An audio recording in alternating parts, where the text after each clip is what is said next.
Je m'appelle Caroline Guimard, je suis bénévole et membre de l'association Les Lumidacieuses depuis presque un an. Je suis aussi consultante indépendante en finance, d'où mon intérêt pour ce sujet. Et on aura aujourd'hui donc la participation de quatre invités,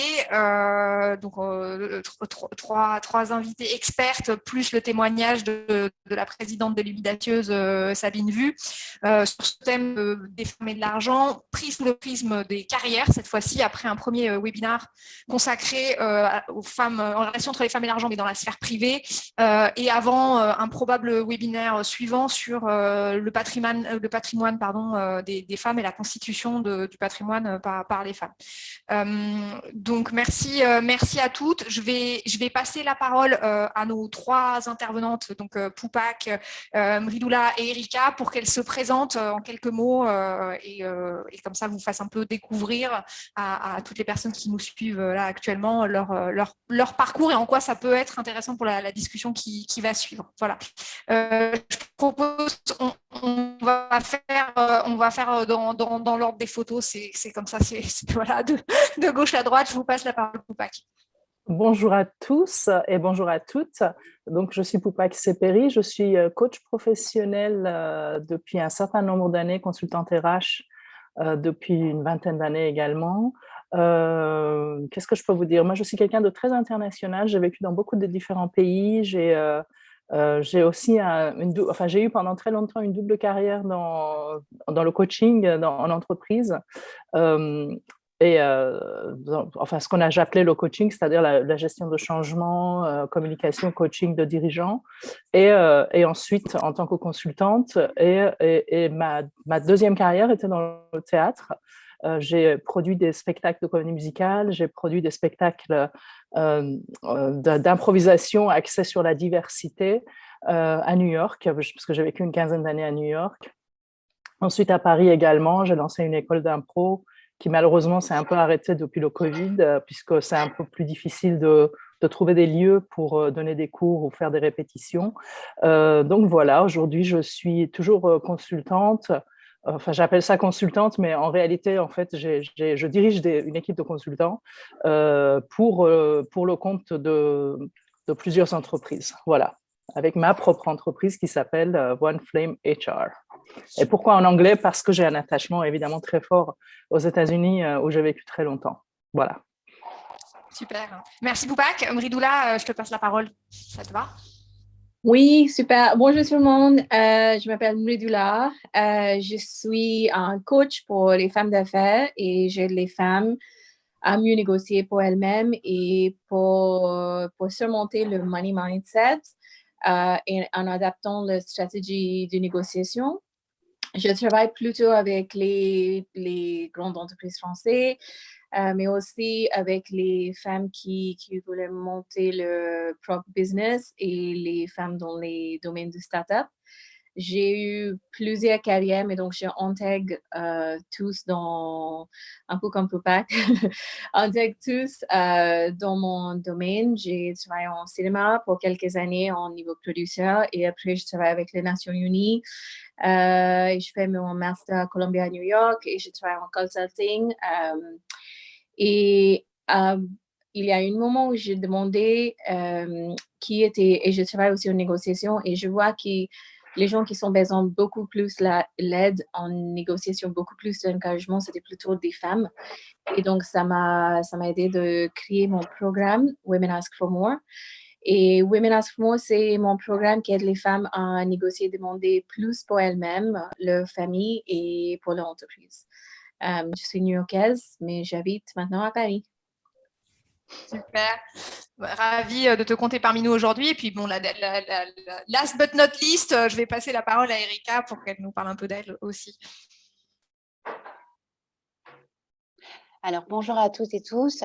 Moi, je suis Erika Loupi, donc je suis psychologue clinicienne par le passé, en libéral. Par le passé, j'ai été chargée d'entreprise et conseillère en évolution professionnelle au sein de Pôle emploi. Donc, j'ai eu l'opportunité de voir à la fois des personnes en recherche d'emploi et d'être au contact des entreprises directement pour voir comment s'imbriquent un petit peu ceux qui recrutent et ceux qui recherchent. Donc, j'ai eu effectivement l'opportunité de voir des personnes et ce qu'elles pouvaient traverser sur le marché du travail, d'où le fait que j'ai choisi aussi dans ma spécialité psychologue clinicienne la souffrance au travail et les addictions, parce que souvent ça peut apparaître dans cette recherche sur le marché du travail. Et donc, depuis, j'ai été pendant 18 ans sur l'Île-de-France à Paris. Et là, j'ai décidé de me délocaliser, mais en gardant toutes mes compétences à distance en tant que psychologue. Et je suis un peu dans un autre climat que vous, vu que je suis en Martinique, un peu sous le soleil. Donc voilà, mais enchantée d'être parmi vous aujourd'hui. Et merci de t'être connecté parce que pour toi, c'est 8 heures du matin, donc c'est C'est ça. vendredi qui dépote avec les limitacieuses Exactement. au pied du lit, quoi. Mais c'est un plaisir. Pour continuer cette démarche un peu de on brise la glace, c'est qui sont vos modèles féminins professionnels? Donc l'idée, c'est que vous disiez dans Menti, vous tapiez voilà, les noms des femmes qui, d'un point de vue carrière, vous inspirent. Vous pouvez en envoyer autant que vous voulez. Je crois qu'il y en a 1.3. Et on voit les premières réponses qui peuvent s'afficher.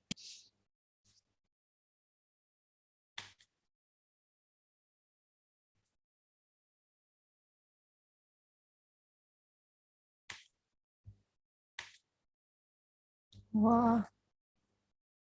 Super. Les noms qui commencent à s'afficher.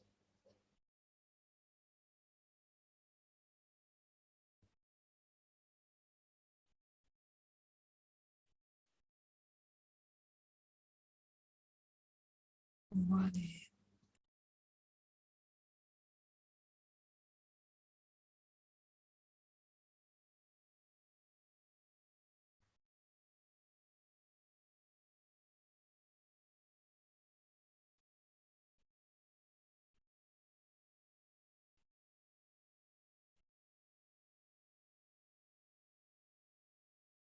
Super. Ce que je note surtout, c'est une grande... c'est une constellation de noms. Il n'y a pas forcément un ou deux noms qui ressortent. C'est intéressant. Et des femmes dans des domaines différents, quoi. On a vu la politique, les médias, des sportives, des femmes d'affaires. C'est intéressant. C'est intéressant. Je pense que nos panélistes auront peut-être quelque chose aussi à commenter. Est-ce que Poupak, Erika, Mridoula, est-ce qu'il y a quelque chose ça vous inspire quelque chose? Est-ce que vous vous dites... Alors, c'est intéressant, Michelle Obama, parce que je pense qu'en France, je ne sais pas si tout le monde le sait, mais c'était vraiment la meneuse de la famille avant que Barack Obama devienne président.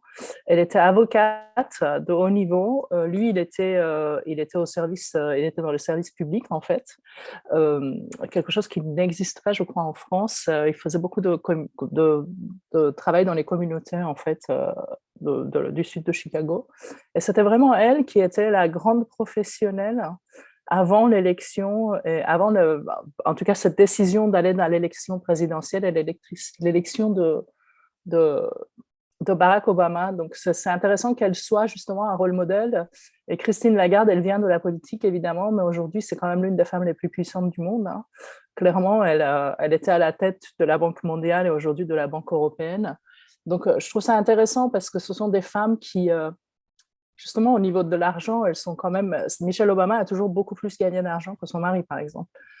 Et Christine Lagarde, elle est à la tête mondiale, enfin, elle était à la tête, si vous voulez, du commerce, enfin, pilote d'une l'économie banque, mondiale pendant longtemps. Banque, exactement, oui. Enfin, moi, maintenant, c'est l'européenne, mais à l'époque, c'était la Banque mondiale pendant un moment. Donc, je trouve ça intéressant que les modèles, en tout cas, qui reviennent le plus, hein, c'est ça, hein, c'est un nuage de mots avec les modèles qui reviennent le plus. Exactement. Soit ces deux femmes-là, justement. Super. Oui, on a vu on voit Angela Merkel faire une apparition. Enfin, effectivement, un croisement entre la politique, le monde des affaires, mais il n'y a pas forcément, c'est plus éparpillé. Je vois une Sally Kravchuk, là, qui est une investisseuse américaine. Je vois Anne Lauvergeon, qui a été patronne d'une boîte du CAC 40. Et puis aussi des figures un peu plus médias et création. Je vous propose, on va passer à notre deuxième question icebreaker, et puis on sollicitera Erika et Mridula sur les autres questions icebreak. Même chose, même idée, c'est un nuage de mots cette fois-ci, mais c'est sûr que vous inspire le terme argent quand vous êtes dans la sphère professionnelle. À quoi vous pensez? Voilà. Connu pour ce que l'on fait et pour ce que l'on met en place, et je pense que ça a toute sa place dans les mots et qui sont en lien avec la notion de valeur, en fait. La valeur qu'on se donne, la valeur qu'on donne au travail, la valeur qu'on donne à l'argent, du coup. Parce que ça s'imbrique un petit peu. Après, je ne sais pas ce que tu allais dire de ton côté, mais ça a une résonance particulière pour moi du côté clinique, en fait, des personnes que je rencontre. Moi, je suis tout à fait d'accord avec vous. Et aussi, ce que je trouve que c'est très intéressant au point de vue du money mindset, c'est les liens entre les mots. Par exemple, une personne peut avoir le même sentiment de joie, par exemple, le mot abondance, le même temps qu'ils ont le sens que ça, c'est un tabou. Et je vois que ça, pour moi, c'est très intéressant de voir des mots qui sont positifs, mais aussi des choses qui, en fait, dans mon travail, je vois que ça, c'est des choses qui bloquent les femmes souvent pour mieux négocier, mieux demander plus pour elles-mêmes ou pour sa famille. Ouais. Oui, qu'il y a des freins, en fait. Ce que tu nous dis, Mridula, c'est qu'on peut avoir une attitude très positive sur certains tableaux, mais être freiné par d'autres choses. Et donc, le fait de pouvoir lier des mots entre eux, quoi. Se dire une sorte de profil, quoi. Oui, exactement. C'est super, super intéressant. Ok, super. Le petit graphique, hein, c'est pour rappeler à tout le monde que le 3 novembre à 9h du matin, c'est le moment où, vu les inégalités salariales entre les hommes et les femmes commencent à travailler gratuitement, d'une certaine manière, en tout cas en France, quoi. Voilà, c'est pour ça qu'on a choisi cette illustration. Et on va avoir un troisième petit ice-break qu'on va afficher. Ça va être encore, je pense que là, c'est plutôt une question. C'est êtes-vous à l'aise pour négocier? Si demain vous devez négocier en tant que freelance une prestation et renégocier cette prestation, ou négocier une augmentation de salaire ou davantage, si ce n'est pas du salaire, c'est du non monétaire, est-ce que vous êtes à l'aise?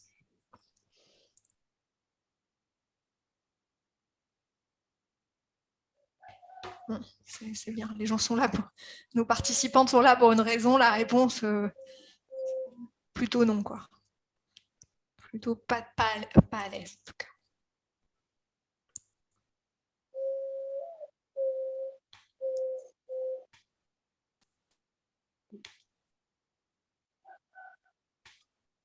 Bon, très intéressant. Super. Je pense que là, ça interpelle tout le monde, mais c'est un des objets de notre échange. Donc, on va partir sur une partie plus échange avec nos invités. Merci à toutes les personnes qui ont répondu et participé via Menti. C'était pratique et très, très visuel de savoir dans quel état d'esprit vous étiez aujourd'hui. La première question que moi j'avais envie de poser à nos trois invités, c'est une question de l'ordre général. C'est est-ce que pour vous, les femmes choisissent et orientent leur carrière selon les mêmes critères que des hommes, et dans quelle mesure elles tiennent compte du facteur financier, du facteur argent au moment de choisir la carrière ou la réorientation de carrière qu'elles peuvent avoir. Mridula, par exemple, est-ce que toi, c'est quelque chose que tu as observé? Après, c'est pas forcément du scientifique, hein, mais c'est selon votre propre vécu, votre expérience d'accompagnement. C'est un peu anecdotal. Pardon, est-ce que je suis sur mute? Oui. Non, c'est bon. C'est un peu anecdotal, mais je vois, par exemple, si je fais une comparaison entre les femmes avec qui je travaille à New York par rapport aux femmes avec qui je travaille en France. Et ça, c'est les industries qui sont un peu différentes parce qu'à New York, c'est très orienté sur les banquiers. Sur les grandes banques qui est à New York comme Goldman et tous. Et donc, dans cette carrière-là, on sait qu'on va travailler sur les conditions qui ne sont pas optimales. On va être 1 et 2 femmes sur une équipe. C'était plutôt que les hommes. Les horaires sont très, très difficiles, mais on sait qu'on fait ça parce qu'on gagne beaucoup d'argent et c'est Goldman, c'est le prix pour tout le monde qui travaille dans cette industrie. Et je vois, ça dépend de l'âge et le stage pour les femmes et qui sont des autres obstacles, qui sont des autres considérations qu'elle doit mettre dans sa tête. Si elle est jeune, et c'est intéressant aussi parce que comme je vois et je compare avec des gens qui je coach à New York, ils sont souvent, par exemple, à 35-36 ans. Ils sont souvent pas mariés et assez à l'aise, je vais dire, avec sa carrière pour pas mettre des freins sur la carrière en pensant que je vais arrêter ou je vais step back parce que je voulais une famille et je peux pas gagner le même argent. Et les liens entre les familles et tout le monde, un peu, ils acceptent cette pression. Oui, ils acceptent qu'elle est sous cette pression, elle va gagner cette poste, cette job. Et ici, comme je coach, je crois que peut-être c'est un peu balance. Je ne voulais pas dire ça, mais je trouve qu'en France, on a une différente perspective. On met tous dans le même, on voit toutes les, how do I say this in French? Toutes les balls in the air, tu vois, et on fait toujours, et plutôt pour les femmes, c'est difficile parce qu'elles doivent toujours jongler entre, si je voulais vraiment gagner l'argent et être partenaire dans mon ferme, je sais que je ne vais pas rentrer de chez moi avant 22h, 23h. Est-ce que je peux avoir des enfants? Et je trouve que ça, c'est pas juste aussi de mettre cette pression sur les femmes pour décider ça. Du tout. Donc, je ne sais pas que j'ai répondu à non, mais ce que moi je comprends de ce que tu nous as dit, c'était que tu avais l'impression que les personnes que tu avais accompagnées aux US se posaient cette question de façon très binaire, mais assez tard, alors que tu avais l'impression qu'en France, elle se l'était posée avant, quoi. La question de qu'est-ce que je dois faire, comment je dois choisir ou quelle carrière je choisis qui me permet de mieux combiner une vie à l'extérieur, quoi. Oui. Poupak, je vous vois déjà prête à réagir aussi avec cette expérience que vous partagez. Je suis d'accord avec Mirindula, pardon.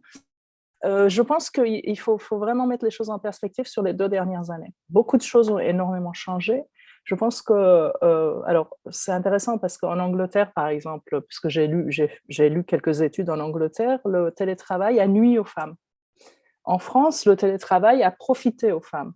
Parce que maintenant, elles peuvent avoir une carrière, elles peuvent avoir comme tu disais, elles peuvent avoir une vie de famille, et en même temps, elles voient qu'en fait, les inégalités commencent à se gommer en France, en tout cas selon les études, alors qu'elles sont accentuées en Angleterre. Je n'ai pas lu d'études aux États-Unis, mais en tout cas, si on fait la différence entre un pays anglo-saxon et la France, les différences commencent à se gommer. Donc ça, c'est assez intéressant parce que est-ce que la solution justement pour l'égalité des salaires, en tout cas femmes-hommes au travail, est-ce que ce n'est pas justement d'implémenter un peu plus, moi je suis très orientée solution, le télétravail. En tout cas, moi, ce que je vois, c'est que les femmes sont plus à l'aise en télétravail que les hommes, clairement. Et ça leur profite vraiment, dans le sens où ça leur profite à leur carrière, ça profite à pouvoir gérer tout ce qu'elles gèrent, puisque soyons clairs, elles gèrent, on a parlé pendant un moment avec la bande dessinée de Emma de la charge mentale, il y a moins de charge mentale, clairement, parce qu'on n'a pas besoin de penser à... je suis désolée, je vais dire des trucs un peu clichés, le matin à se coiffer, à se maquiller, à prendre le métro pour aller travailler, à s'habiller de façon mignon, machin, etc. Les hommes, il y a des choses qu'ils n'ont pas besoin de faire. D'accord? Tout ça, ils n'ont pas besoin de le faire. Donc, et du coup, ça enlève une partie de cette charge mentale. Elles n'ont pas besoin, quand elles sont en réunion, de demander presque la permission de parler, puisque maintenant, la barrière, elle est sur l'écran. Il n'y a plus de barrière d'une table dans une salle de réunion. Donc, effectivement, donc voilà, c'était juste un commentaire sur les 2 dernières années. Et je pense que c'est assez positif et il faut continuer dans ce sens. Oui, que les choses bougent en fait. Que les choses bougent. Et Erika, est-ce que toi, dans ta pratique, tu as noté notamment des personnes qui étaient peut-être en recherche d'emploi et qui étaient en réorientation, la manière dont les personnes que tu accompagnais, des femmes versus des hommes, se posaient cette question de l'argent d'une autre manière ou d'une autre façon, ou c'était identique? En fait, les deux descriptions de Poupac et de Meridoula résument vraiment assez bien les choses, en fait, parce que la question de la carrière est conjointe à la question de la famille, dans beaucoup de cas. Du coup, l'argent, en fait, est censé faire le balancier. Qu'est-ce que je C'est une priorise? résultante, en fait, c'est une résultante. Exact. C'est Tout pas la à fait. première, c'est pas la cible, c'est la conséquence. Exactement. Et il y a une notion de renoncement, c'est-à-dire que je les rejoins quand elle disait jusqu'à 36 ans, on arrive à se projeter dans sa carrière, en tout cas pour la jeune génération.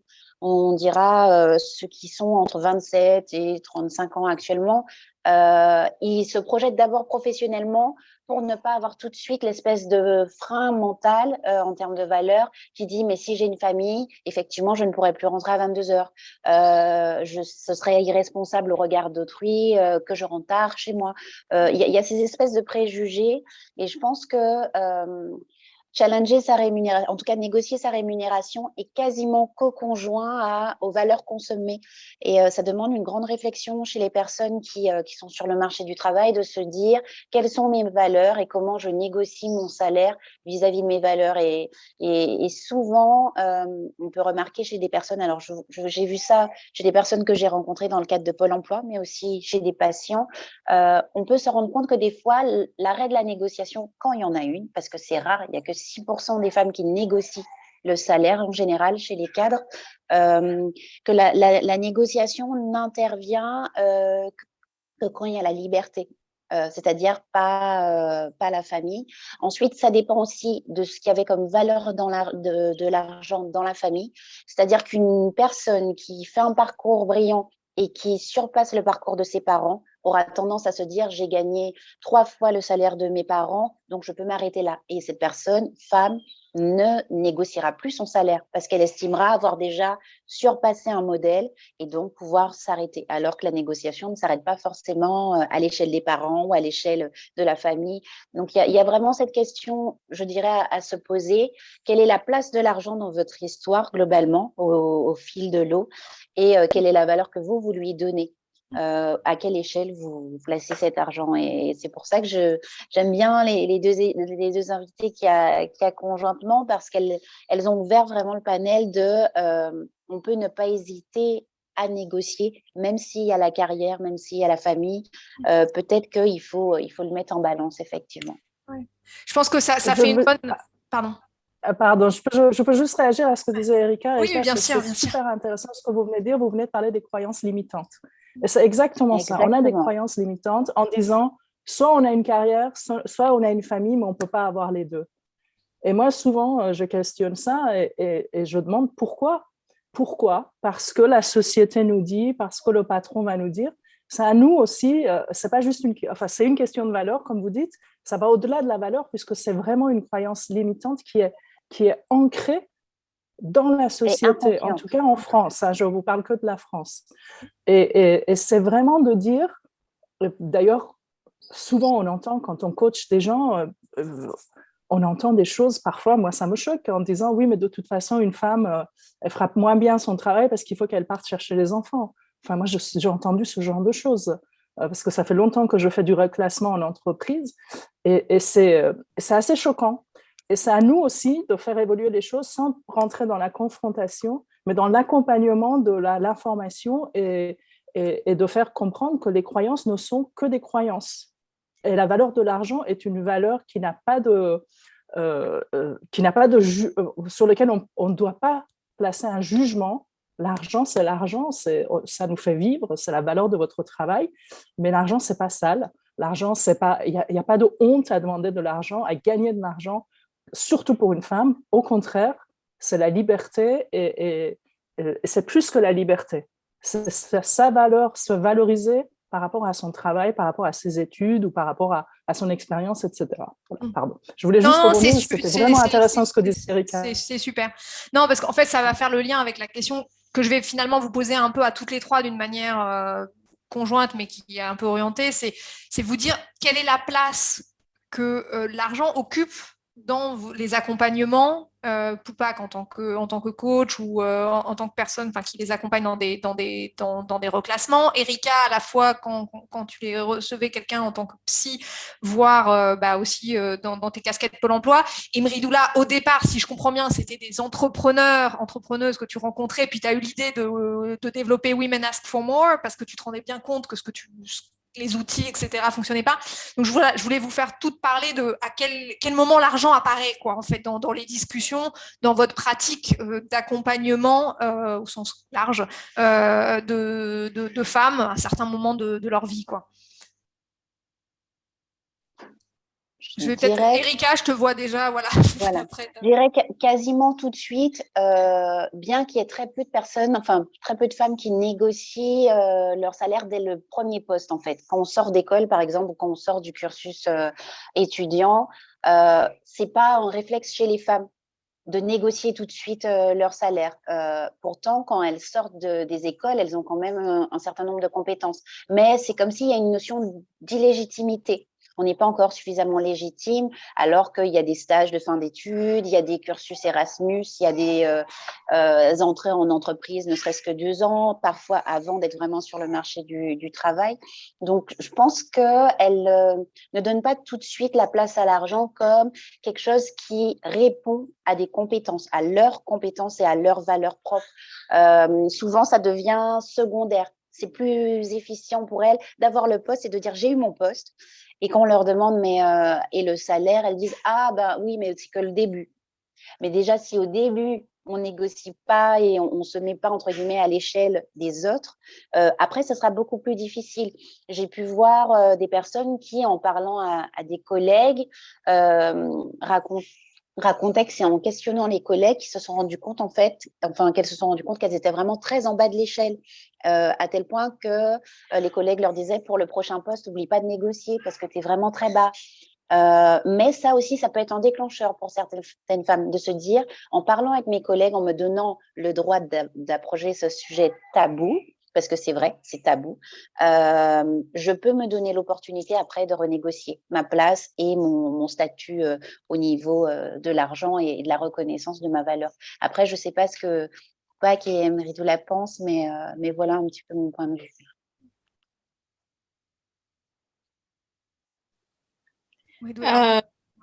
Dans ma vie, je trouve que c'est très intéressant parce que exactement ce que tu as dit, Erika, et j'explique souvent les femmes qui négocient, si tu commences avec un salaire qui sont, par exemple, 1 000 € en bas que votre collègue, la prochaine année, je sais pas, what is the word for raise? Comment on dit? L'augmentation. L'augmentation, ça va être sur la base de ta accepté. Mais donc, dans la vie d'inégalité des femmes et des hommes, si tout le monde commence pas à le même niveau, s'il y a quelqu'un qui commence même en 1000, ça c'est un exemple, mais à 1 000 € en bas, si tu arrives à la fin, on va jamais arriver à l'égalité parce que chaque fois, c'est le raise qui était fait sur la base d'autres personnes.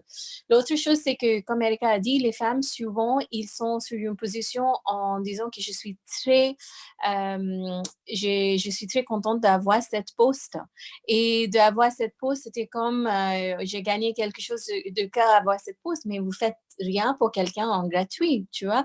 C'est super important de regarder, toi, dans l'objectif de marché et de voir si l'entreprise, il va sûrement gagner un profit à cause de votre contribution. Et donc, pour votre contribution, vous devez être rémunéré. C'est très, très important. C'est très important d'avoir aussi des mots pour expliquer ce qu'on voulait. Et dans mon programme, comme je dis, Ask for More, je trouve que c'était pas que l'argent qui sont liés avec ça, c'était aussi de demander à ta place à la table qui peut te donner des opportunités, qui peut aussi te gagner l'argent. Oui, ça c'est un socle. C'est pas qu'un jour vous arrivez en disant que ok, je vais gagner plus d'argent aujourd'hui. Non, mais c'est d'accepter toutes les opportunités, d'être un peu te donner la permission d'accepter tout ce que tu peux avoir. Le pouvoir, c'est un peu, je trouve que c'est un mot pour les femmes ils essaient de gérer le pouvoir de sa position, le pouvoir de l'argent on est un peu toujours le fille gentille. Oui, on a un peu la difficulté d'être, non, je vais être une femme avec les pouvoirs et l'argent, c'est une des façons de pouvoir. C'est pas tous, mais c'est une des façons. Oui, puis dans Ask for More, si je comprends bien, Amridoula, il y a aussi demander plus de responsabilités, demander un projet visible plutôt qu'un projet moins visible, demander une responsabilité de management, demander du soutien, une formation, enfin, c'est plein de choses en fait, c'est pas que de l'argent, mais quoi. pas être visible parce que ça, c'est une des façons qui sont très, très importantes pour les femmes en entreprise d'être visibles. Et l'argent, en fait, quelqu'un ne va pas vous chercher derrière les 4 autres personnes pour dire OK, je vais vous donner l'argent parce que vous êtes caché là. Non, mais il faut que vous ayez en avance et mettre votre valeur visiblement pour tout le monde. Je trouve que ça, c'est une des choses qui sont très importantes. Mais bon. Super. Poupak, est-ce que vous avez des éléments Alors, à compléter? J'imagine que oui. Moi, je travaille sur les changements, surtout les transformations, les changements. C'est vraiment une spécialité que j'ai depuis très longtemps parce que c'est ce qui m'intéresse. Et quand vous m'avez demandé de réfléchir à la question, je me suis rendu compte qu'en fait, moi, je travaille plus quand les femmes viennent me voir, elles ne parlent pas forcément d'argent. Et c'est moi qui dois leur soutirer l'information. De dire et puis de leur faire comprendre aussi si l'argent est une valeur, c'est pas quelque chose de négatif, c'est pas une honte. Et c'est ça en fait. Moi je dirais c'est même plus, c'est vraiment aller dans le sens de ce que vous disiez. Je constate, en tout cas c'est mon expérience, que l'argent est presque une honte pour les femmes. C'est dire si j'aime l'argent, ben oh là là, pourquoi? Regarde, c'est les bimbos qui aiment l'argent, c'est les bimbos qui aiment avoir un sac Chanel ou Louis Vuitton. Ben non, tout le monde aime avoir de la qualité, donc l'argent permet d'avoir cette qualité. Cette qualité, vous le méritez, vous travaillez, vous le méritez, et allez demander l'argent qu'il faut pour le gagner. Personne n'a besoin de vous offrir votre sac Louis Vuitton, vous pouvez aller acheter vous-même, mais il faut aller réclamer cet argent qui vous permet d'avoir cette qualité de vie à laquelle vous aspirez. Vous ne pouvez pas demander c'est pas l'extérieur. Exactement ce que tu disais, Mridula, personne ne va vous voir si vous êtes caché. Personne ne va vous voir si vous êtes caché. Personne ne va voir ce que vous faites si vous ne le montrez pas. De dire que l'entreprise va voir, ah ben, ils ont forcément vu tout ce que j'ai fait. Non, ils ne voient rien. Ils ne voient rien parce que peut-être que vous êtes un salarié sur 10, peut-être que c'est une petite entreprise, alors là, peut-être qu'ils le voient. Mais si c'est une entreprise de plus de 10 salariés, personne ne voit rien si vous ne le montrez pas. Et si vous ne demandez pas. Moi, ça m'est arrivé. J'ai eu très peu de salariés dans ma vie. J'ai 55 ans, je crois que j'ai eu 15 ans de salariés en tout. Et encore, je suis gentille. Et ça m'est arrivé. J'ai pas demandé un salaire supérieur à ce qu'on me proposait. J'ai appris plus tard que d'autres collègues c'était à New York, avait un salaire bien supérieur que ce que je demandais. Et vous savez que ce qui m'est arrivé, au bout de 2 ans, je n'ai pas été promue. Alors que je faisais un travail extra, j'étais notée comme l'un des top performers, etc. Et les garçons qui me reportaient, c'est-à-dire ceux qui étaient en dessous de moi, ont été promus au-dessus de moi. Quand on ne demande pas l'argent, ça arrive, c'est de ma faute.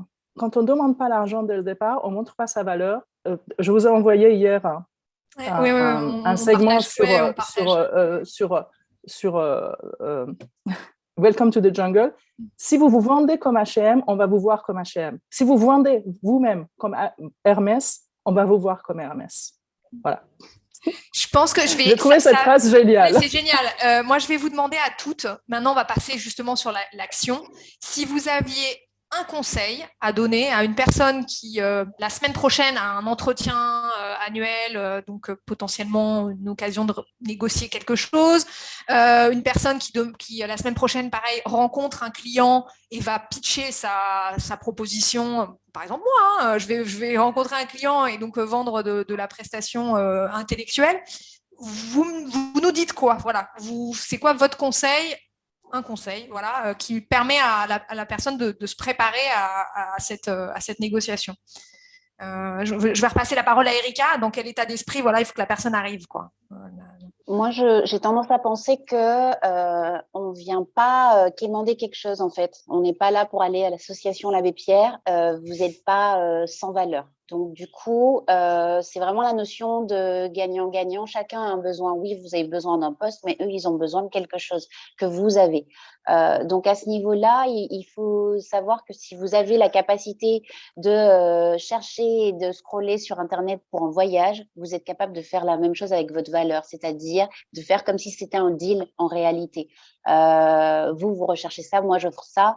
Et n'ayez pas peur en fait de vous vendre en attisant la curiosité de l'autre, parce que ça aussi ça crée l'envie ça suscite l'envie et donc ça renforce le besoin.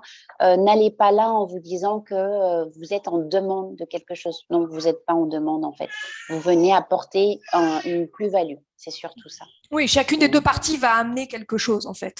Vous, Exactement. votre travail, votre valeur, eux, une rémunération en échange de ce que vous allez contribuer. Et il faut leur décrire ce que vous allez pouvoir contribuer à leur projet, à leur entreprise, quoi. OK. Exactement. Poupac, des idées ou une idée de ce qu'on pourrait faire pour se préparer à une négo? Alors, pour moi, c'est ce que je vous disais aussi, pour moi, ce n'est pas une négociation. Pourquoi? Parce qu'effectivement, comme disait Erika, une négociation, c'est une notion de donnant-donnant. Avant d'entrer dans la pièce, il faut savoir deux choses. Vous allez demander quelque chose, mais pour demander ce que vous allez demander, vous allez montrer la valeur de ce que vous avez apporté et de ce que vous allez contribuer.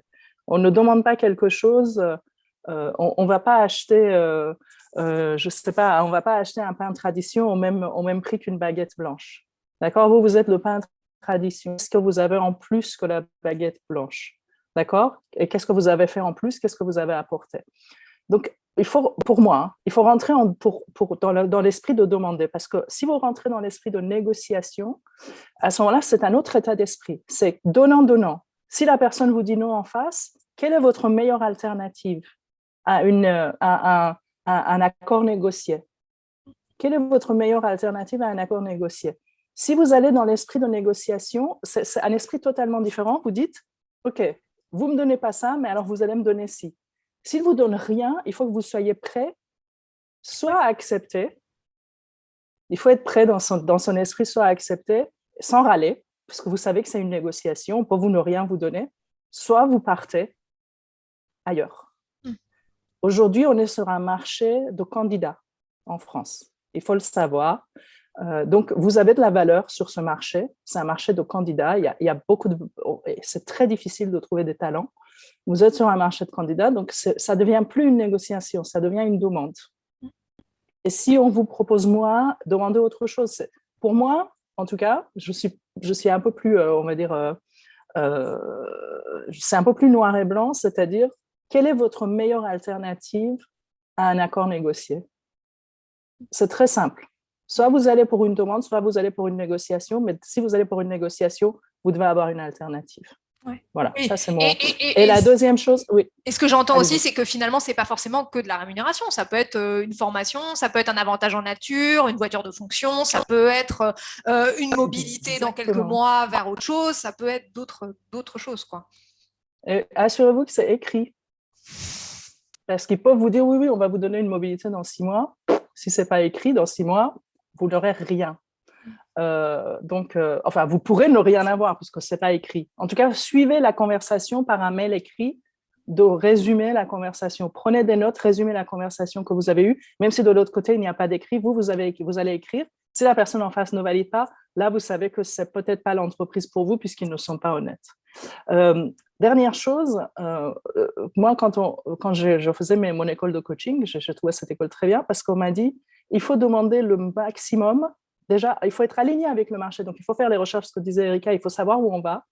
Donc, regardez les fiches de salaire, regardez un peu le marché et demandez le maximum que vous pouvez demander. Et je vous prie de m'excuser de cette expression, sans avoir envie de vomir, sans être physiquement malade. Demandez le maximum parce que c'est ce que vous valez.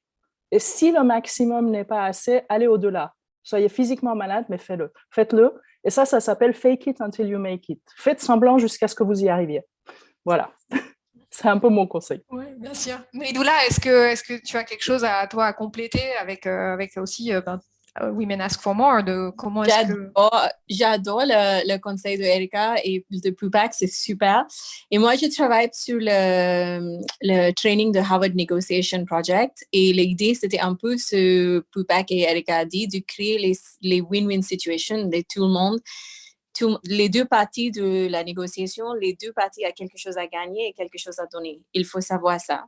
Et la deuxième chose pour savoir, c'était à vous de créer votre package de négociation. Souvent, je vois les femmes juste un jour avant la négociation, ils commençaient à préparer la négociation. Mais la négociation est quelque chose que vous devez préparer parce que c'était comme vous voulez vendre votre maison, par exemple. Vous faites la peinture, vous faites tout, vous mettez tout ce qui est en valeur dans un papier où vous pouvez regarder. Même s'il y a des petites choses que vous avez faites, c'est en valeur qui sont très importantes.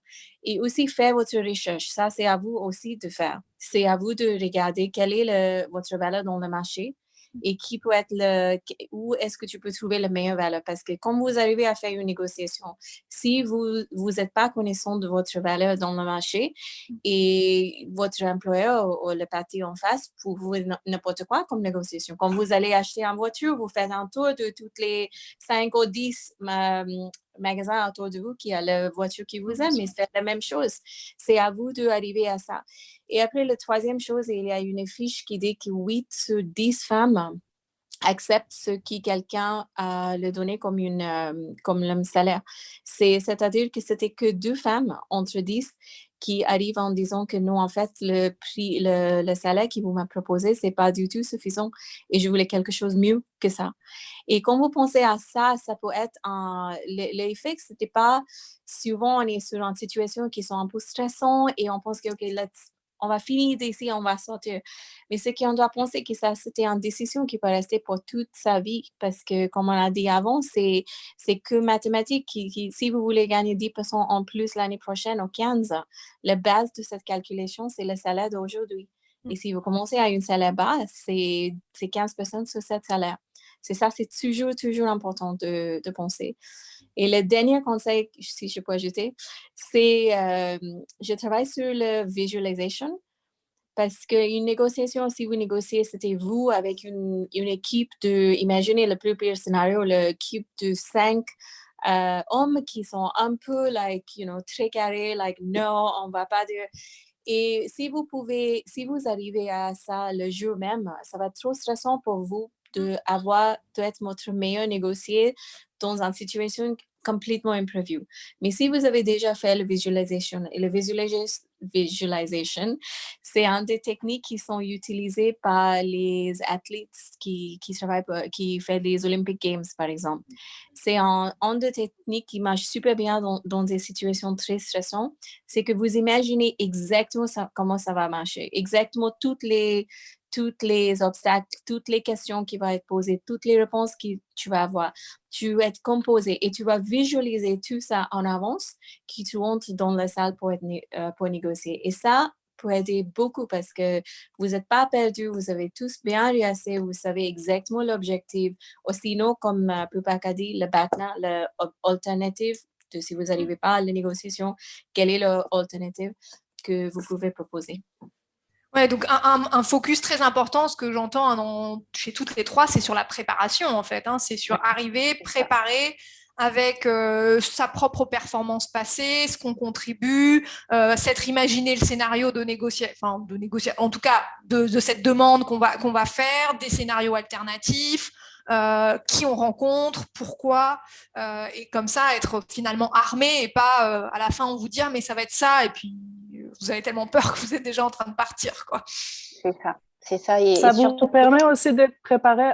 Ça vous permet aussi d'être préparé à l'imprévu, parce que vous pouvez peut-être, comme tu disais, Mridula, vous pouvez vous préparer à rencontrer 5 personnes et peut-être que quelqu'un va changer ou quelque chose. Mais si vous êtes préparé dans votre tête, l'imprévu ne va pas vous déstabiliser. Pardon, vas-y, Eric.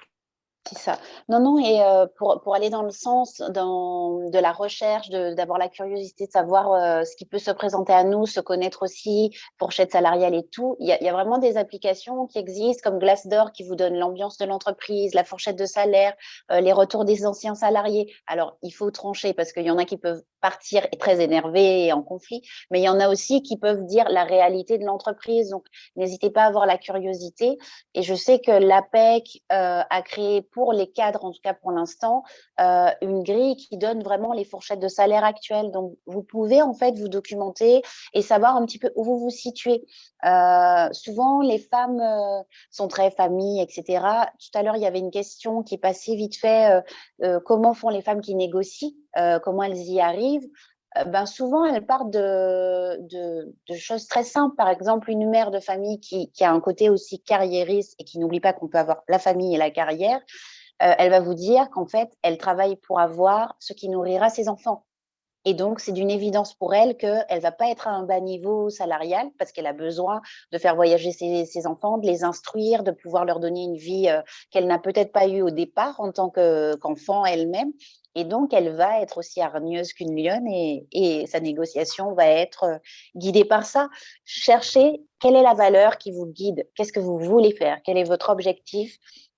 Si vous n'arrivez pas à évaluer vos compétences, évaluez ce qui vous mène en fait. Si vous êtes quelqu'un qui aime les projets et qui a l'intention de créer son entreprise, la négociation de votre valeur peut, l'objectif de ce projet peut être en lien avec votre négociation de salaire parce que c'est votre avenir que vous créez à travers une partie, ne serait-ce qu'un tiers de ce salaire que vous mettrez de côté pour faire un autre projet. Cherchez toujours ce qui vous guide, ce qui vous donne, entre guillemets, un petit coup de soleil, la tchatche. Et si vous arrivez souvent à négocier un peu tout et n'importe quoi, même un sac de tomates au marché, vous êtes capable de négocier votre salaire. Il faut juste placer les bons éléments au bon niveau. Donc, voilà. Je vais, avant d'accepter les questions de nos participantes, je voulais recueillir aussi le témoignage de Sabine, qui est la présidente des Lumidacieuses. Je sais aussi que vous nous avez fait une liste de recommandations qu'on postera dans le replay. Donc, Poupak, Erika et Mridoula nous ont fait une liste de livres, de podcasts, d'articles intéressants à lire. Et donc, rassurez-vous, on ne perd pas la trace de tout ça. Ça sera dans le YouTube Les Lumidacieuses, dans le replay de l'événement, et vous pourrez lire l'ensemble de leurs recos et vous inspirer aussi plus largement de leurs conseils. Voilà, je te passe la parole, Sabine, pour ton témoignage. Merci, je vais faire vite et puis je pense qu'on pourra revenir sur le menti. Merci à tous ceux qui sont connectés, c'est super. Je vois vos petits messages et tout, donc c'est génial. Ravie. Ce que je voulais rajouter en termes d'histoire, c'est qu'aujourd'hui, moi, je fais partie d'une minorité dans mon métier. Je suis une femme noire, d'origine africaine, dans un environnement d'hommes qui était l'environnement du numérique. À partir de là, on se dit, mais qu'est-ce qu'on fait? Et la négo, elle va être compliquée parce qu'on va toujours négocier vis-à-vis des hommes et auprès des hommes. Et donc là, la question est comment s'en sortir et sortir un peu de cette masse où indirectement on vous reconnaît parce que vous n'êtes pas comme tout le monde, mais maintenant, est-ce qu'on va vous reconnaître à votre juste valeur et vous donner le salaire, la reconnaissance, etc. Et donc moi, un des points que je trouve vraiment important, c'est de se dire aujourd'hui, jouez avec votre différence, jouez avec qui vous êtes. Votre marketing, c'est le marketing de vous, le marketing de soi. Qui je suis, quelle est la valeur de ce que je suis et qu'est-ce que j'apporte à mes clients et quelle est l'expérience que j'apporte à mes clients. Moi, j'étais sur des activités commerciales, donc c'est pour ça que je dis ça. Quelle est la valeur que j'apporte à mes clients? Et à partir du moment où vous avez quelque chose de différenciant qui est vous, au final, ça fait aussi partie de votre négociation, de ne pas juste être une employée comme les autres. Vous êtes effectivement une employée comme les autres, mais avec la spécificité d'être Sabine. Et Sabine, elle sourit, elle est heureuse de travailler. Quand elle est plus heureuse, elle n'y va plus. Donc, typiquement, moi, c'est facial. Dès que je ne veux plus travailler quelque part, ça se voit sur le visage. Et donc, ça, c'est quelque chose qui est important aussi. Et je me rappelle que j'ai un entretien un jour de points de négociation, mon manager qui me dit « Non, mais bon, tu souris trop, tu es trop contente. » Et là, ça m'a fait un déclic. Je me suis dit « Il peut me donner l'augmentation qu'il veut, mais en soi, il ne va pas m'accepter comme je suis. Et il va vouloir me transformer en quelqu'un que je ne suis pas. Donc, il veut que je devienne un commercial. C'est ma valeur et mon marketing de moi, c'est ça. C'est ce sourire, cette joie, ce plaisir de créer des connexions et des liens avec les gens. Donc, si tu me demandes de réduire ça, je ne suis plus moi. Donc, aujourd'hui, dans toute cette négociation, la vraie question, c'est qui on est Et je pense qu'Erika, aujourd'hui, tu as vu beaucoup de gens venir te voir aussi parce qu'ils étaient perdus à faire des choses pour les autres, pour avoir une reconnaissance financière, de l'argent, etc., les grandes espérances de carrière. Et ils n'ont pas eu ça. Donc, on a double effet qui se coule. C'est que tu n'as pas le job ou l'augmentation, la carrière que tu veux. Et en plus, tu es malheureux parce que tu t'es adapté ou suradapté à un système qui finalement ne te le rend pas. Donc, je pense que c'est aussi ça dans cette histoire de négociation. C'est que notez bien qu'est-ce qui est vous, quoi, votre différence et pas juste les chiffres qui peuvent être aussi des chiffres où on va vous dire oui, non, mais c'est parce que tu as de la chance ou le voisin, non, mes chiffres, ils sont là parce que moi, j'ai ça que vous n'avez pas. Et c'est ce qui fait qu'après, vous avez votre spécificité qui fait qu'on vous appelle. Et moi, j'ai eu la chance d'être appelée sur des postes que moi, je n'aurais pas vus, pour lesquels je n'aurais pas postulé. Et comme le disait Poupak, voilà, aujourd'hui, on a un monde de l'emploi en France où on cherche des candidats et où je me suis retrouvée avec des propositions de salaire que je n'aurais jamais demandé parce que je n'aurais pas osé demander. Je n'avais pas encore eu la phrase de trembler ou en tout cas jusqu'à ce que vous en transpiriez ou voilà. Moi, je n'étais pas arrivée jusque-là. Et quand on m'a dit qu'est-ce qu'il voulait me donner comme salaire, j'ai tremblé en me disant, mais ah bon, c'est possible. Parce que j'ai eu un gentil chasseur de tête un jour qui m'a dit, mais non, tu es une femme, tu es noire, même si tu as de très bons résultats, tu dépasseras jamais un salaire. Et il m'avait mis mon plafond de verre. Il avait décidé que mon plafond de verre, c'était le montant qu'il m'avait donné. Donc, vous décidez soit d'écouter ça et puis d'arrêter, et puis de dire, voilà, soit d'avancer. Et après, c'est toujours ça, quel est votre objectif, votre raison d'être, le pourquoi vous faites les choses. Et la famille, les amis, tout ça, ça s'organisera quand vous serez en équilibre avec vous. Donc, voilà ce que je voulais partager avec vous.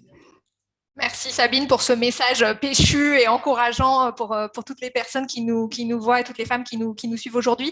Je pense qu'on va basculer sur le Menti avec quelques questions. Comme ça, on aura on a les recos de nos intervenantes qui en ont fait des nombreuses recos, les rémunérations, des études de rémunération, Glassdoor, des citations. On va aller sur la page suivante. J'en profite, je vous recommande à toutes de vous inscrire. Il y a en fait une plateforme qui a été développée par Audencia, l'école de commerce de Nantes, et RSE Nantes, qui s'appelle Nego Training. C'est une des choses qu'on a mis en lumière, nous, avec les lumidacieuses. Voilà. Et c'est une formation gratuite à destination des femmes, 3 heures pour apprendre à négocier son salaire ou négocier des avantages en nature. Voilà, ça, je pense que c'est top. Ils ont des très bons résultats en termes de… les femmes qui ont participé au programme répondent ensuite à des enquêtes et la majorité disent qu'elles ont réussi à se mettre dans une meilleure posture de négociation et lever leurs freins. Donc, on ne peut que vous encourager. Et puis, d'autres recommandations de nos panélistes aujourd'hui sur des livres ou des podcasts qu'on vous conseille. Et pas besoin de tout noter, on vous les mettra dans le fil rouge du replay sur YouTube pour que vous puissiez, si ça vous intéresse, prolonger le débat ou l'analyse avec tous ces auteurs et ces ressources qui sont disponibles pour nous. Donc, on a eu une question sur les croyances, justement. Je pense que Erika, tu as commencé à y répondre, mais voilà, c'était que croient en fait les femmes qui réussissent à s'épanouir dans le travail et dans leur vie personnelle. On disait, Poupak disait, si vous croyez que c'est incompatible, c'est que vous avez une croyance limitante, mais alors, c'est des femmes que vous voyez qui arrivent, dans quel état d'esprit elles sont, dans quelle posture elles sont. Erika, peut-être, ou Poupak, si vous voyez de vous répondre. En fait, moi, j'ai eu ça plusieurs fois. Et en fait, quand on cherche la source, moi, je ne suis pas psy, ce n'est pas mon métier, mais en tant que coach, quand on cherche quand même la source de la chose, ça vient souvent de l'extérieur. On m'a dit, je ne vais pas dire la phrase parce que c'est mal élevé, mais c'est personne. On peut vous dire ce qu'on veut. L'important, c'est que, et c'est difficile parce que c'est vraiment un chemin à faire de sortir de cette croyance. Si on vous a dit, et si le on, c'est votre famille, c'est votre maman, c'est votre papa, c'est votre compagnon, c'est difficile d'aller à l'encontre des personnes qu'on aime. L'important, c'est de s'aimer soi-même. C'est très bateau ce que je vais vous dire. L'important, c'est de s'aimer soi-même plus que tout ce qui vous entoure. Si vous ne vous aimez pas vous-même plus que tout ce qui vous entoure, vous ne pouvez pas aimer les autres et les aider à avancer et les soutenir. C'est comme dans un avion. voilà, je vais vous donner l'exemple de l'avion. Dans l'avion, quand il y a une urgence, il y a les masques à oxygène qui tombent. La première personne à équiper, c'est vous-même. C'est ça la croyance, en fait. La première personne à équiper, c'est vous-même. Après, vous pouvez équiper les autres. Parce que sans vous être équipé, vous ne pouvez pas aider les autres. Ça, c'est ce que je dirais. Je vais garder ça. Ça me sera très utile. Super. Il y avait une autre, je crois qu'on avait une autre question dans Menti.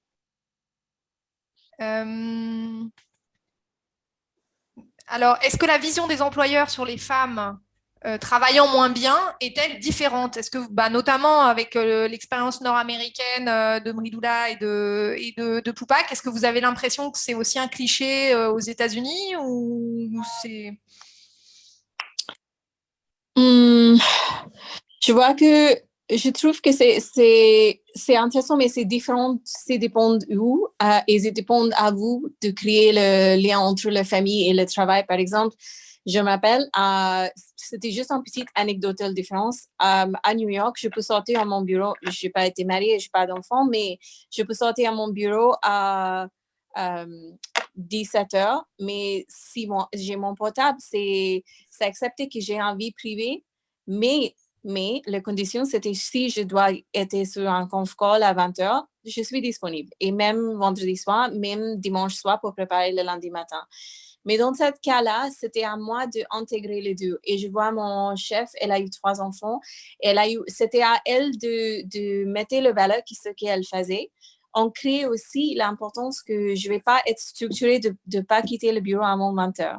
Mais je trouve qu'en France, c'est un peu plus, mais ça, c'est plus pas que vous pouvez le dire, hein, parce que dans mon avis, dans mon coaching, comme je vois les grandes entreprises, les femmes sont souvent obligées de rester en place. Mais... Une culture de présentéisme.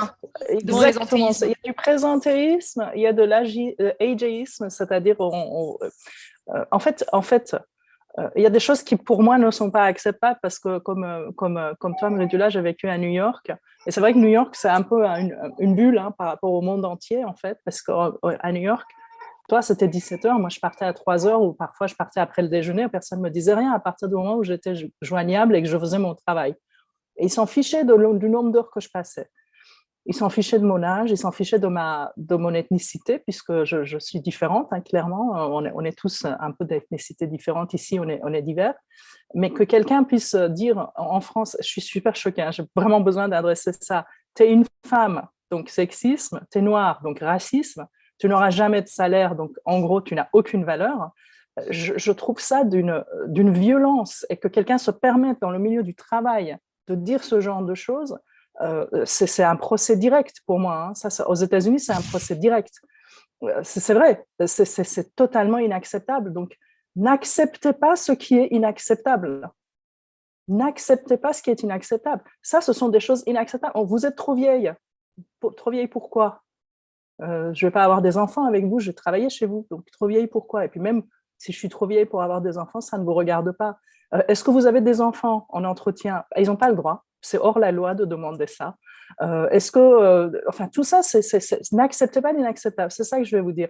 Donc, la vision des employeurs sur les femmes qui travaillent moins bien, ça vient aussi de ce genre de comportement inacceptable. Enfin, ça génère peut-être ce comportement inacceptable. Et c'est à nous, comme je vous disais, de les éduquer et de passer outre.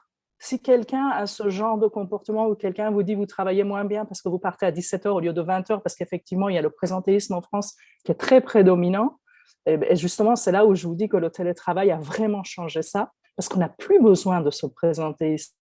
On peut être joignable au téléphone, comme on était à New York, mais on n'a plus besoin d'être au bureau. Ça change ça. Donc voilà, moi, je ne sais pas si j'étais claire dans ce que je voulais dire. Mon point, c'est qu'il ne faut pas accepter l'inacceptable. Si quelqu'un vous dit vous travaillez moins bien parce que tu as des enfants, et ça arrivait, moi je l'ai entendu, parce que comme je vous dis, je fais du reclassement très longtemps, je fais beaucoup de PSE, de plans sociaux, etc. Eh ben, n'acceptez pas l'inacceptable. Moi, en tant que consultant, pourtant, je viens de l'extérieur, je ne l'accepte pas quand je l'entends dans l'entreprise qui est mon client. Donc, n'acceptez pas ce qui est inacceptable. Il y a une question dans le chat qui était, on a dit bon les femmes doivent se battre, c'est une question de la part de Mylène, mais elle nous dit aussi est-ce que c'est pas aux entreprises aussi de mettre en place des grilles et comment est-ce qu'elles sont aidées à ce niveau-là. Alors, je crois qu'il y a des indicateurs qui commencent à être obligatoires pour les entreprises de plus de 50 salariés.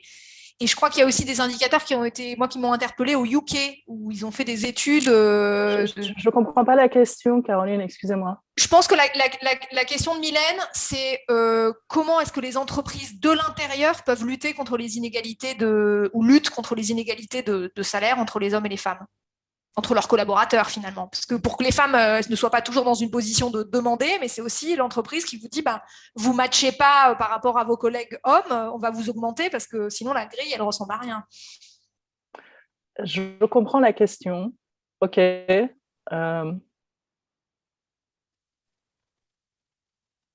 Le pouvoir n'est pas entre les mains. Je suis ambivalente là-dessus. Je vais laisser quelqu'un d'autre répondre. Je suis très ambivalente là-dessus. Non, après, moi, ce que je peux donner comme élément, c'est qu'il y a des mesures législatives dans ce sens, alors que dont je suis absolument pas une experte, mais il y a des mesures législatives qui sont passées dans ce sens pour obliger les entreprises à publier et à rendre finalement visible à leurs salariés, à leurs clients, à leurs futurs recrutés, les différences de salaire, pour finalement que ce soit un choix aussi pour elles en termes d'image, en termes de capacité pour demain attirer des talents, d'afficher ça, quoi. Et je me souviens des réactions, notamment dans c'est mon ancienne vie, dans les Big Four au UK qui ont dû publier, donc les cabinets d'audit qui ont dû publier les différentiels et démontrer que finalement, c'est des hommes qui sont les associés en majorité, donc c'est eux qui ont les plus gros salaires. Donc ça crée des inégalités flagrantes sur ce qu'ils étaient obligés de publier. Et donc ça a suscité des questions. Ils ont été obligés de s'expliquer. Ils ont été obligés de dire on va faire un programme de promotion des femmes, etc. en interne. Donc c'est rendre visible. Et oui, il y a des mesures pour répondre à la question de Mylène. Oui, ça avance aussi, souvent par des contraintes législatives. Oui, effectivement. Et je trouve ça très bien. Pardon. Juste, vas-y. Je répondrai après. Effectivement, c'est dans tout ce qui est RSE, responsabilité sociétale des entreprises aussi, de travailler sur les ODD. Aujourd'hui, c'est réduire les inégalités entre les hommes et les femmes, et donc le salaire fait partie. Donc, pour ceux qui ont envie d'aller plus loin dans cette démarche, en termes d'entreprise, effectivement, ils sont encouragés aujourd'hui à le donner. Et on va avoir de plus en plus de rapports avec des données extra-financières où il faudra donner des informations sur son impact sur la population, la société, et comment on fait vivre sereinement les différentes populations dans son entreprise. Donc, c'est des choses qui peuvent arriver, ce n'est pas encore généralisé, et voilà. Et on avait une question… Pardon, juste au-delà des mesures, c'est ça que j'essayais de dire tout à l'heure que je n'arrivais pas à dire. Au-delà des mesures légales, au-delà du RSE, au-delà de tout ça, le pouvoir est entre vos mains. Vous qui écoutez ce podcast, vos amis, c'est à nous de faire aussi avancer les choses. C'est-à-dire, comme encore une fois, je vais revenir sur ne pas accepter l'inacceptable. C'est à nous d'aller de l'avant et de dire, moi, c'est ma valeur, je veux avoir ce salaire-là. Ça va faire bouger les choses en entreprise. On ne peut pas attendre que les autres fassent le travail pour vous. Le travail appartient aussi à vous. C'est un double… Pour moi, ce n'est pas juste les entreprises et l'État. C'est vraiment un double… je ne sais pas comment on appelle ça en français, mais c'est un travail double, quoi. C'est ça. En fait, je suis en train en écoutant un petit peu tout ce que vous avez dit, je ne sais pas si vous m'entendez. Oui. Ah, si vous m'entendez. J'étais en train de me dire qu'en fait, il faut aussi se dire qu'on travaille aussi pour les générations à venir. Plus on arrivera à sortir de cette espèce de ségrégation professionnelle entre la couleur, le sexe, est-ce que vous avez déjà eu des enfants ou pas? Parce qu'il y a 2 jours, j'ai encore quelqu'un qui m'a dit qu'elle a passé un entretien. Je lui parlais justement de ce webinaire et elle me disait qu'elle avait passé un entretien 2 jours avant. Et la question qui lui a été le plus posée, c'est vous avez l'intention d'avoir des enfants? Toutes les 2-3 minutes. Ensuite, ça s'est conclu par nous, le salaire qu'on vous propose, c'est tant, et c'est quasi équivalent au SMIC pour une personne qui a 15 ans d'expérience en ingénieur et son interlocuteur qui conclut de toute manière, si c'est pas nous, vous pouvez retourner au Pôle emploi. Clairement, je lui ai dit, il vaut mieux retourner au Pôle emploi parce que par respect pour tes compétences, vas-y. Il y aura quand même plus de respect que si tu rentres dans cette entreprise et cette femme est allée voir la RH au final pour lui dire que, il n'y aura pas de contrat et que la manière du manager de passer l'entretien est inacceptable. Donc, et c'est effectivement ce pourquoi on doit un peu se battre, c'est-à-dire, le respect qu'on nous doit, parce que femme ou pas femme, quand un homme négocie son salaire, si la négociation ne va pas dans son sens au niveau salaire, elle s'arrête. Donc, je ne vois pas pourquoi pour nous, elle ne pourrait pas s'arrêter de la même manière, parce que le respect vaut pour tous, quel que soit le sexe, l'âge, la nationalité ou autre. Et c'est ça qu'il faut garder en tête, en fait, que ce qu'on veut et la valeur qu'on se donne. L'idée des masques dans l'avion était très bonne parce que pour moi, c'est l'estime de soi, en fait. L'argent répond à la question de l'estime de soi et le masque répond à la survie. Si vous voulez sauver du monde, il faut d'abord survivre soi-même. Donc, à partir de là, mettez le masque. C'est la même chose. Super. Je pense qu'on va conclure ce passionnant webinaire et je tiens vraiment à chaleureusement remercier nos invités sur ces beaux mots d'encouragement d'Erika, de partir de soi-même et de ce dont nous avons besoin pour réussir à toutes nos négos. On vous encourage à toutes et tous qui nous suivez à soutenir l'association Les Lumidacieuses. On est une asso de femmes engagées en faveur de l'égalité homme-femme, à la fois en mettant en lumière des sujets comme celui d'aujourd'hui, mais aussi derrière en aidant d'autres associations qui sont dans la même cause, dans la même mouvance. Et donc voilà, merci à toutes les quatre pour vos témoignages, votre inspiration, vos idées et vos conseils.